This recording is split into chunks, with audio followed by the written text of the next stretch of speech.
I have paid attention to my life because I understand that my life, just like your life, is always speaking to you, where you are, in the language, with the people, with the circumstances and experiences that you can understand and interpret if you are willing to see that always life, God, is speaking to you. Now, it took me a while to actually really get this and to understand it, but once I did, I started paying attention to everything. And one of the reasons why I can now accept the fact that I can offer my gatherings of information and wisdom and call myself a spiritual teacher is that every single person who ever came on my show, and I hear there was like 37,000 guests I've talked to, a lot of them came from dysfunction and a lot of them wouldn't appear to be teachers, but every one of them had something to say that was meaningful and valuable and that I could use to grow myself into the best of myself, which is what all of our jobs are. Your number one job is to become more of yourself and to grow yourself into the best of yourself. If you can find what is your passion, if you find what you love, you never get tired. Or if you do get tired, you're fueled by the energy of your work. And you know what you're supposed to do by how it feels. And so you know if you're doing the right thing, if it feels like it's right to you. And when you hit the thing that feels right, you know it's right because it gives you your juice. And you know it's right because you would do it for nothing. You would do it for nothing and find a way to be able just to do it in order to be able to continue. That's how you know you're doing what you're supposed to be doing. It is your job to make yourself whole. Not perfect, but whole and full. Your real work in life, your real work, is to fill yourself till your cup runneth over so that you're never grasping and needy, clamoring and insecure. But you can live your life assured in your worthiness and your right to be here and to become the best version of yourself as a woman being. Life has dreamed a dream for you. And your goal, your number one job is to figure out what that dream is and align yourself with the dream. Because the dream cannot come to you unless you're willing to meet it energetically in the same place. So if your energy is off, which I say to my girls all the time, they could teach this class right now, on being in flow. If you are not in flow with God's dream for you, with life's dream for you, if you are out of order, if you are out of sync, it cannot come to you. It will not come. Because the whole purpose of your life is to line yourself up with the purpose. And so if you are operating in fear, if you are operating in jealousy, jealousy will kill you. When you are synced up with life, life just gives to you.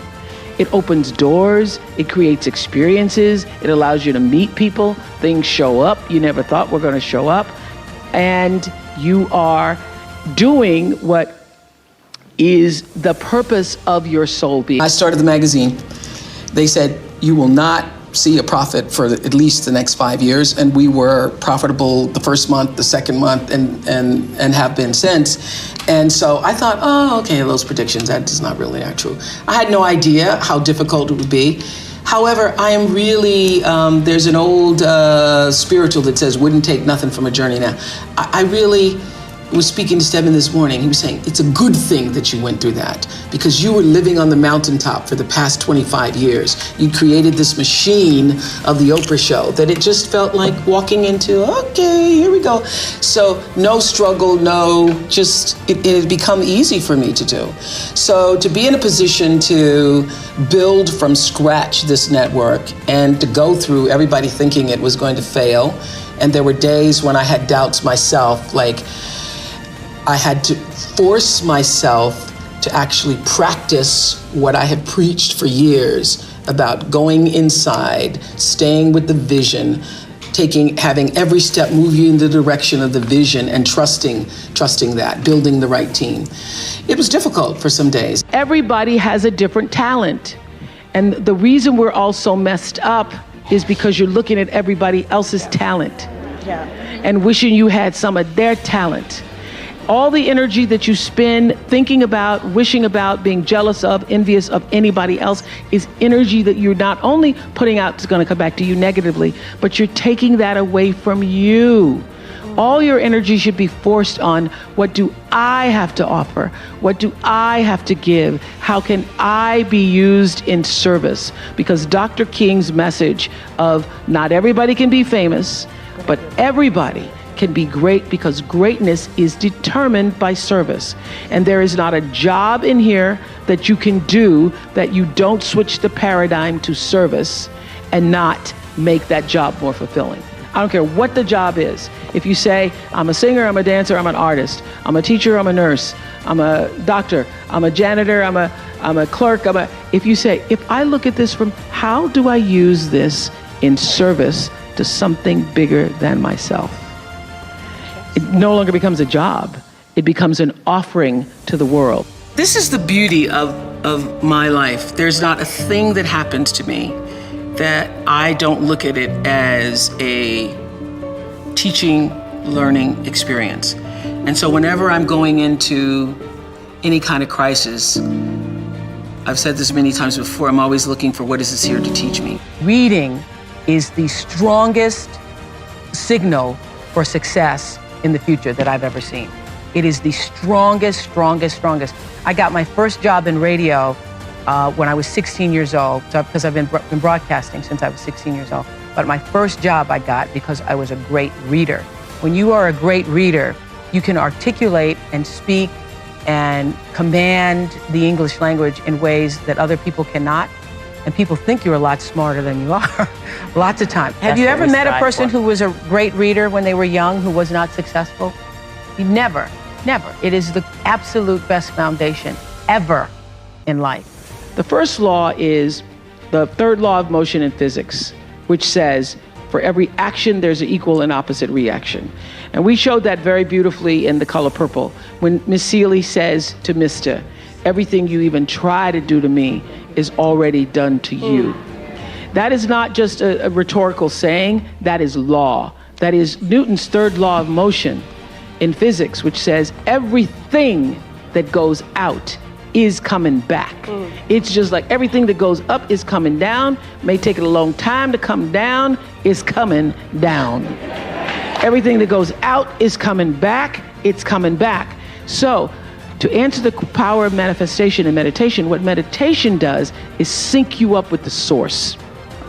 What meditation does is allows you to literally tap into the power that created you, so that you are in alignment with that. And so when you carry that out into the world, everything that you do comes from the center of that alignment that's coming from the source that we call God, we call divine energy, divine intelligence, whatever name you want to give it to, we call life. When you are synced up with life, life just gives to you. Is in your personal intention. So it is my intention to fulfill the dream of the Creator. It is my intention to live to the highest calling and be pressed to the mark of the highest calling that I have come to do. And when you can ask the Creator, ask that which made you you, what is your dream for me? I guarantee you, instead of you trying to define the dream, what is your dream for me? If you're able to lean into the dream that the universe and all the forces of light and love and power and grace by all the names that we call God has for you, nobody can touch you. Nobody can touch you.